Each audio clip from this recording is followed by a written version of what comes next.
আসসালামু আলাইকুম বন্ধুরা। আসুন, পাহাড় অঞ্চলের সাজিনাগুলো এত মোটা মোটা হয় এবং খুব সুস্বাদু, একদম পাতলা চামড়া এবং এত ভালো লাগে, খুব নরম হয়। সেটা আজকে আমি সেই পাহাড়িয়া চামড়াটাকে এইভাবে জালি দিয়ে সুন্দর করে ছিলে নেবেন মানে ঘষে নেবেন, ঘষে ঘষে সুন্দর করে ঘষে নিয়ে ধুয়ে ফেলাবেন। তারপরে কেটে নেবেন চাকা চাকা করে, কারণ এটা চামড়া তোলাই যায় না এত, আর খুব মোটা হয়, খুব ভালো লাগে। সব সময় পাওয়া যায়, 12 মাস এই সাজনাটা চট্টগ্রামে পাওয়া যায় পাহাড় অঞ্চলে। আর এগুলো হলো সাজনা, এইভাবে কেটে নেওয়া হয়েছে। নিয়ে এটা আজকে আমি সরিষা বাটা করব।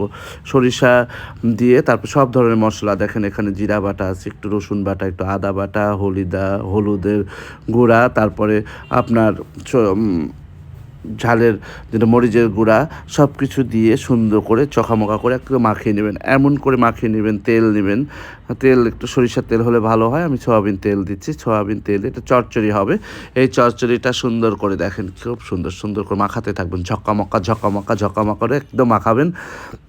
একদম সুন্দর করে তারপরে সরিষা দিবেন। এই যে সরিষাটা, এটা সাদা সরিষা মানে হলুদ সরিষা, তো লাল সরিষা হলে আরও কালারটা সুন্দর হবে। আসলে এইভাবে সুন্দর করে মাখিয়ে নিয়ে সুন্দর করে মাখিয়ে তারপরে হাত ধোয়া পানি দিবেন। এই যে হাতে যতটুকু পরিমাণ, বেশি পানি দিবেন না, তাহলে ঝোল হয়ে যাবে। এটা চচ্চড়ি, এটা সরিষা বাটা চচ্চড়ি, মানে সাজনার ডাঁটা দিয়ে সুন্দর করে। এই যে দেখেন, 12 মাস আমরা চট্টগ্রামে বাজারে পাওয়া যায় এবং পাহাড়ে অনেক হয়, চকরিয়াতে হয়, তারপর হলো যে ছুরাজপুরে হয়, সব জায়গাতে হয়। আমাদের এখানে একটা ডাল লাগিয়ে দেবো ভাল্লুকগাছিতে। এই যে হয়ে গেল আমার সরিষা বাটা চচ্চড়ি, মানে সাজনা চচ্চড়ি।